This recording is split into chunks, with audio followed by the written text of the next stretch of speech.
우리가 함께 읽은 이 빌립보서의 말씀은 사도 바울이 로마 감옥에 있을 때 썼던 편지의 말씀입니다. 그리스도 위에 살고 또 복음을 나누고 또 하나님의 공급하심에 기뻐하기를 원하는 마음을 가지고 바울은 이 빌립보서의 편지를 썼습니다. 그래서 사도 바울은 빌립보서 4장 1절 말씀에 이렇게 말합니다.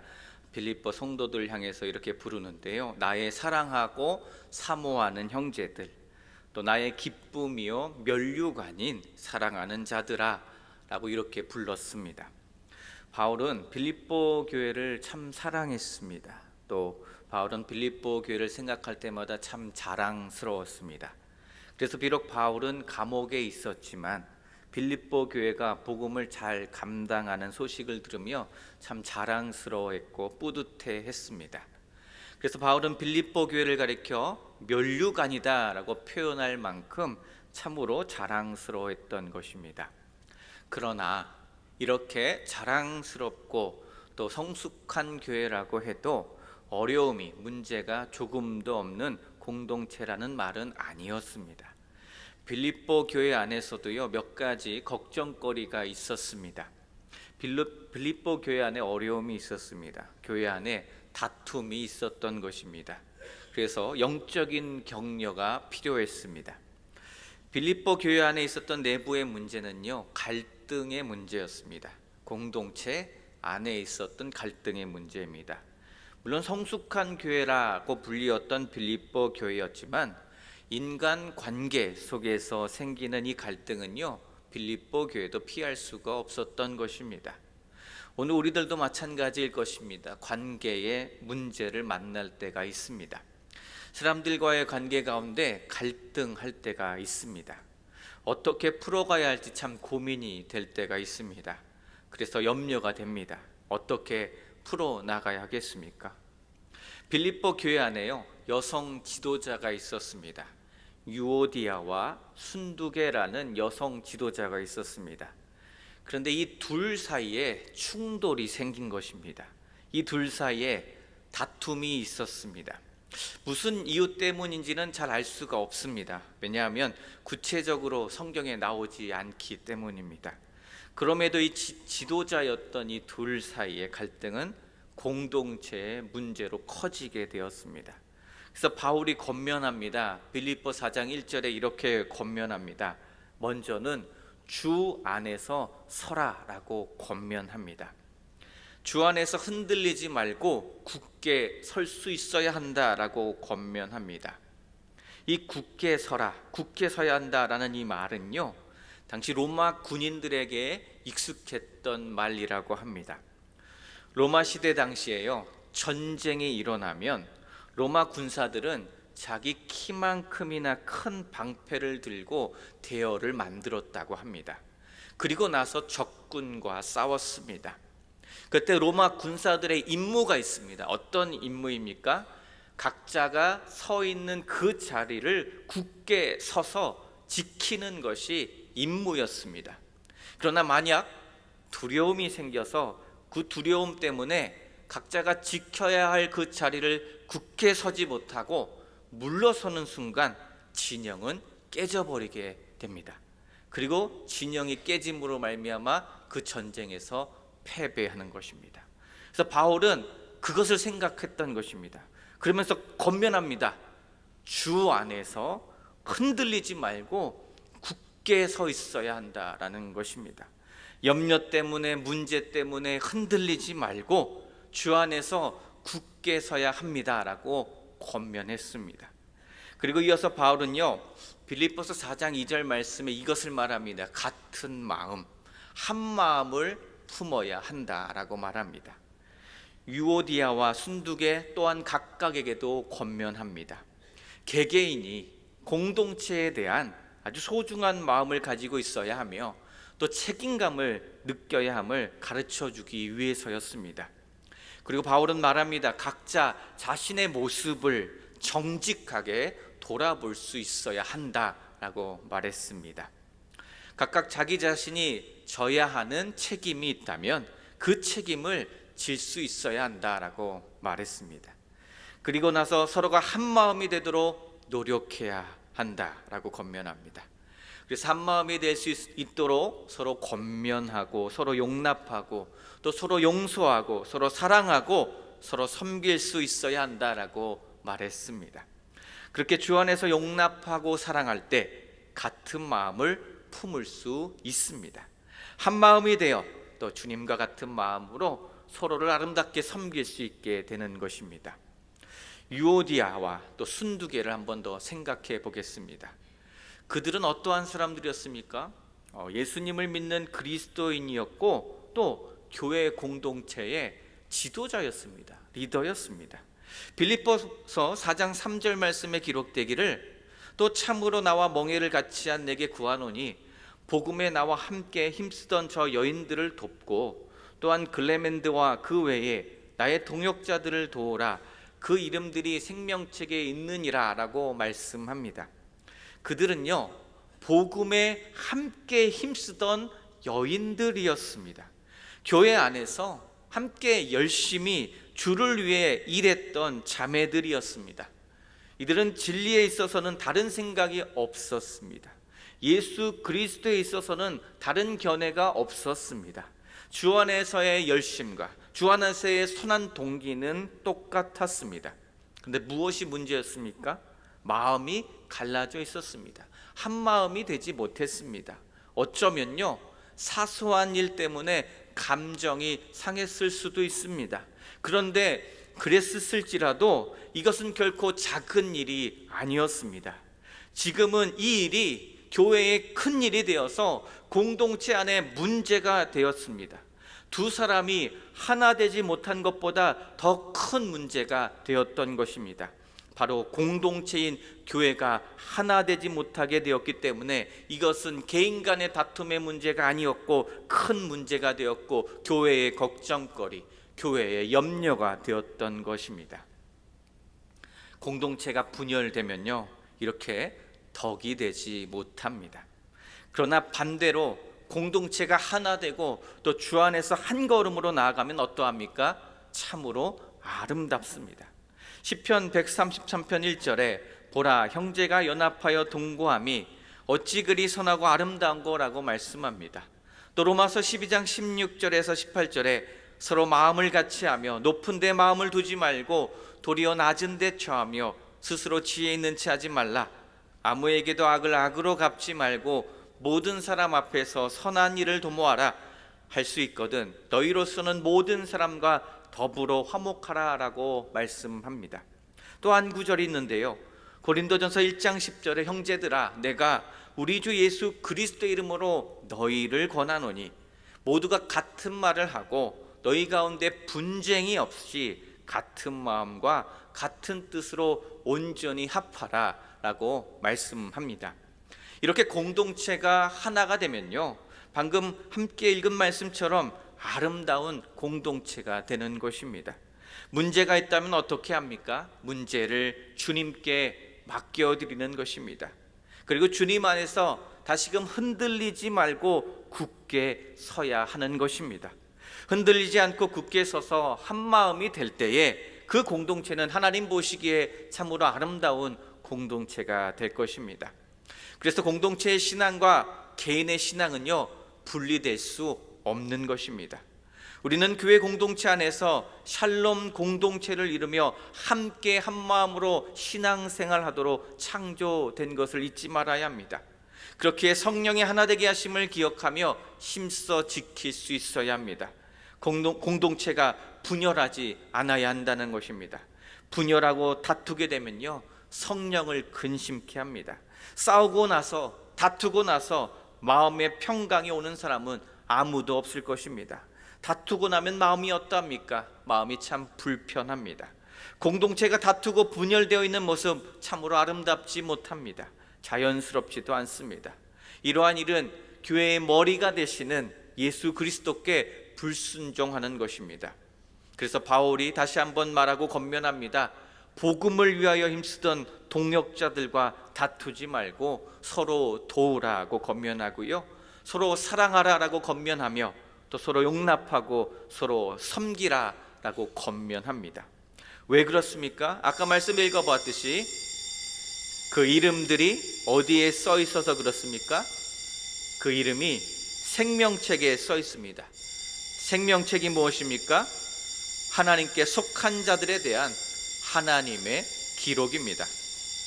그러니 하나님께 속한 서로서로가 바로 하나님 나라를 위한 일꾼인 것을 우리는 잊지 말아야 합니다. 하나님께서 각각 사랑하시는 영혼들임을 잊지 말아야 합니다. 그래서 서로를 이해해야 하는 것입니다. 서로를 기뻐해야 하고 서로를 용납할 수 있어야 합니다. 주님의 말씀을 기억하면서 또 한 가지 기억할 것, 이것입니다. 주님께서 다시 오실 날이 멀지 않았다라는 것입니다. 오늘 우리 마음에, 우리 가정에, 우리가 속한 공동체에 문제들이 있는지 이 시간 다시 한번 돌아보셨으면 좋겠습니다. 혹시 여전히 시기와 질투와 미움과 분열 때문에 염려되고 걱정되는 부분이 있지는 않으십니까? 다시 한번 주 안에서 같은 마음을 품으라는 이 주님의 말씀을 기억하시면서 더욱 주 안에서 하나됨으로 나아가시기를 주님의 이름으로 간절히 부탁드립니다. 이제 바울은 주를 믿는 성도가 평강을 누리는 방법에 대해서 말씀하고 있는데, 그것이 바로 오늘 함께 읽은 빌립보서 4장 6절과 7절의 말씀입니다. 무엇입니까? 아무것도 염려하지 말고 다만 모든 일에 기도와 간구로 우리가 구할 것을 감사함으로 하나님께 아뢰어야 함을 가르쳐 주고 있습니다. 그리고 그때 무엇이 우리의 마음과 생각을 지키게 한다라고 말씀하십니까? 바로 하나님의 평강이 마음과 생각을 지키게 한다라고 말씀합니다. 그러니 걱정하지 말라라고 말합니다. 그러니 염려하지 말라라고 말씀하십니다. 자, 염려가 무엇입니까? 염려는요, 고대 이방 종교를 믿는 사람들의 생각을 말합니다. 고대에도 신들이 참 많이 있었습니다. 그래서 사람들은 염려했습니다. 신도 많고 여신들도 많았기에 그 많고 많은 신들이 내가 생각하지 못할 여러 가지 피해를 내게 끼칠까 봐 걱정과 염려가 참 많았다고 합니다. 그래서 언제 어디서 어떤 나쁜 일이 일어날지 몰랐기에 염려하며 살았다라고 합니다. 이러한 염려 참으로 비생산적입니다. 그때 우리 주님께서 이런 말씀하셨습니다. 마태복음 6장 27절에 너희 중에 누가 염려함으로 그 키를 한 자라도 더할 수 있겠느냐라고 주님 말씀하셨습니다. 염려한다고 해서, 걱정한다고 해서 키가 더할 수 없습니다. 다시 말해 염려한다고 해서 우리의 수명이 늘어날 수 없다는 것입니다. 여전히 생명은요, 전적으로 하나님께 달려있는 것이기 때문입니다. 하나님께 달려있기 때문에 인간으로서는 어떻게 할 수 없는 것입니다. 내가 걱정하고 내가 염려한다고 해서 달라지지 않은 부분이고 달라지지 않는 영역입니다. 그래서 헛된 걱정과 헛된 근심과 염려는 멈추라라고 말씀하신 것입니다. 그리고 그 대신에 무엇을 하라고 말씀하십니까? 다만 기도와 간구로 너희 구할 것을 하나님께 아뢰라 라고 말씀하십니다. 다만 걱정하고 염려하는 대신에 주님 앞에 엎드려 무릎 꿇고 기도하라는 말씀입니다. 염려는 비생산적인 것이기에 그것 대신에 해야 하는 일이 있는데 기도라는 것입니다. 걱정과 염려를 벗어버리고 하나님께 엎드려 기도함으로 그 염려를 대신할 수 있어야 합니다. 우리의 모든 염려와 걱정을 주님께 맡겨드리는 기도로 나아갈 수 있어야 합니다. 날마다 걱정과 염려가 있으시다면 벗어버리시고 하나님 앞에 나아가 간절히 간구하며 기도하시기를 주님의 이름으로 부탁드립니다. 간절히 하나님 한 분만을 바라며 걱정과 염려를 내려놓고 하나님 나라와 평강을 구하는 간절한 기도로 날마다 나아가시기를 바랍니다. 우리가 간절히 구하며 기도할 때 우리의 마음가짐이 중요합니다. 우리의 마음가짐 어떠해야 합니까? 무엇으로 나아가야 합니까? 감사함으로 나아가야 될 것입니다. 감사함으로 나아가 기도해야 합니다. 하나님께 감사하는 마음을 가지고 기도해 보시기 바랍니다. 구할 것은 하나님의 은혜에 대한 감사함뿐이기 때문입니다. 주님께서도 우리가 하나님께 감사함으로 아뢰야 한다라고 말씀하셨습니다. 삶의 모든 영역에서 하나님께 간구할 때 감사를 드리시기 바랍니다. 의심이 아니라, 설마 하는 마음이 아니라 감사함으로 하나님께 구하시기 바랍니다. 내 삶을요, 조금만 뒤돌아보아도 감사할 것들이 분명히 반드시 있습니다. 이미 응답해 주신 기도의 제목들이 있습니다. 체험되어진 오늘 내 삶 속에 하나님의 살아계신 역사의 흔적들이 우리 삶 속에 있습니다. 그리고 이미 내가 예수 그리스도로 말미암아 영생을 소유하고 있는 것 자체가 감사인 줄로 믿습니다. 하나님을 아버지라 부르며 기도할 수 있는 것 자체가 감사입니다. 그렇게 감사하다 보면요, 내가 지금 가지고 있었던 문제가 더 이상 문제로 보이지 않게 되는 것입니다. 지금까지 나의 인생을 인도하여 주셨던 것처럼 오늘 내가 만난 이 문제도 반드시 우리 주님께서 선하게 해결해 주시리라는 믿음이 생기게 되는 것입니다. 그래서 그것은 더 이상 이제는 문제가 아니라 하나님께서 앞으로 해결해 주실 응답이 되는 것입니다. 그래서 더욱 하나님을 신뢰함으로 기도하고 간구할 수 있게 되는 것입니다. 이미 인도하여 주셨고 응답하여 주신 은혜와 앞으로 인도하여 주실 것이고 이루어 주실 일들에 대한 소망 가운데 감사함으로 기도할 수 있게 된다라는 것입니다. 주님 말씀하십니다. 감사함으로 아뢰야 한다라고 말씀하십니다. 물론 우리가 살아가고 있는 오늘의 현실을 돌아보면 어떠하십니까? 참으로 걱정스러울 때가 많습니다. 걱정스럽습니다. 또 어떤 일을 생각해 보면 참 두려울 때가 있습니다. 그러나 모든 염려를, 모든 문제를 주님께 맡기고 감사함으로 간구하며 기도할 때 반드시 보이는 분이 계십니다. 하나님이 보입니다. 하나님이 보이기 시작합니다. 그리고 하나님이여 이 상황을 허락하셨을 것이라는 하나님을 신뢰하는 태도도 생기게 됩니다. 주님의 음성이 들리고 말씀이 생각납니다. 사람이 감당할 시험 밖에는 너희가 당한 것이 없나니 오직 하나님은 미쁘사 너희가 감당하지 못할 시험당함을 허락하지 아니하시고 시험당할 즈음에 또한 피할 길을 내사 너희를 능히 감당하게 하실 것이라는 이러한 말씀도 생각나게 하십니다. 지금 내가 겪고 있는 시험과 어려움은 하나님께서 주시는 은혜로 능히 감당할 수 있을 것이다라는 신뢰와 확신이 생기게 되는 것입니다. 또한 내가 감당치 못할 시험이라면 하나님께서 피할 길도 주실 것이라는 그러한 신뢰도 생기게 되는 것입니다. 그렇게 내 모든 염려를 오직 하나님께 맡기고 감사함으로 기도할 때 하나님께서 우리에게 주신 말씀에 대한 확신은 더욱더 깊어지게 되는 것입니다. 그때 하나님께서 우리에게 허락하신 놀라운 은혜가 있습니다. 놀라운 것이 있습니다. 바로 그것은 하나님의 평강입니다. 놀라운 하나님의 평강이 우리에게 주어집니다. 하나님의 평강이 나의 마음과 나의 생각을 붙들어 주시고 나를 지켜주십니다. 그래서 이것이 은혜이다라고 고백하게 하십니다. 오늘 신 말씀을 기억하시기 바랍니다. 오늘 나는 무엇 때문에 염려하고 있고 오늘 나는 무엇 때문에 걱정하고 있으십니까? 우리가 잊지 말아야 할 사실이 있습니다. 우리에게 가장 강력한 무기는 바로 기도라는 사실입니다. 지금 우리가 할 일은 다른 것이 아니라 하나님 앞에 엎드려 감사함으로 간구하고 기도하는 일입니다. 주님 앞에 엎드리는 것입니다.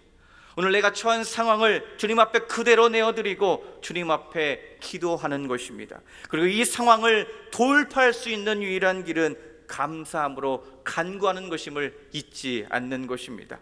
하나님께서 반드시 들어주신다는 이 믿음을 가지고 간절히 몸부림침으로 감사함으로 기도할 때 우리 주님 반드시 응답하여 주실 줄로 믿습니다. 그리고 나중에 시간이 많이 흘러서 지나온 시간들을 되돌아보시기 바랍니다. 되돌아보면 그때 참 어려운 상황들이었는데 벌써 지나왔구나라고 고백하게 될 것입니다. 그리고 하나님께서 모든 상황들을 역전시켜 주셨고 감사의 열매들로 받고 주셨음을 확인하게 될 것입니다. 다만 모든 일에 기도와 간구로 나아갈 때 우리 하나님 응답하여 주십니다. 나쁜 생각들, 염려와 걱정은 이제 주님께 다 맡겨 놓으시기 바랍니다. 순간마다 우리 주님께서 우리 곁에 계심을 기억하시면서 다만 모든 일에 기도와 간구로 나아갈 때 우리 하나님 평강 주십니다. 세상을 이기었노라 하시면서 반드시 승리를 주실 줄로 믿습니다. 요한복음 16장 33절 말씀에 이것을 너희에게 이르는 것은 너희로 내 안에서 평안을 누리게 하려 함이라. 세상에서는 너희가 환난을 당하나 담대하라. 내가 세상을 이기었노라. 아멘. 기도하겠습니다.